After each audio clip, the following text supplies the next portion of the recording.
અમદાવાદમાં ઓગસ્ટમાં રવિવારે ચાલુ રાખી શકાશે શાળા। જિલ્લા શિક્ષણાધિકારીએ રવિવારે શાળા ચાલુ રાખવા માટે આદેશ કર્યો। જિલ્લા શિક્ષણાધિકારીએ રવિવારે શાળા ચાલુ રાખવા કહ્યું। શાળા સંચાલકોને આ માટે અનુરોધ કરવામાં આવ્યો। ભારે વરસાદને કારણે જાહેર થયેલી રજાને કારણે શૈક્ષણિક કાર્યમાં વિક્ષેપ પડ્યો હતો। શૈક્ષણિક કાર્યની ભરપાઈ કરવા ઓગસ્ટમાં રવિવારે શાળા ચાલુ રાખવા અનુરોધ કરવામાં આવ્યો છે। રવિવારે શાળા ચાલુ રાખવા અંગે શાળા સંચાલકોને સ્વૈચ્છિક નિર્ણય લેવા માટે આદેશ કરાયો છે। રવિવારે શાળા ચાલુ રાખવી હોય તો વિદ્યાર્થી અને વાલીઓને અગાઉથી જાણ કરવી પડશે।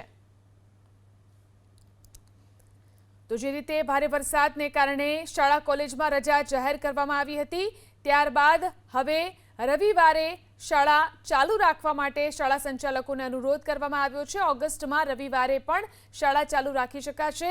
જિલ્લા શિક્ષણાધિકારીએ રવિવારે શાળા ચાલુ રાખવા માટે આદેશ કર્યો। જિલ્લા શિક્ષણાધિકારીએ રવિવારે શાળા ચાલુ રાખવા શાળા સંચાલકોને અનુરોધ કર્યો છે।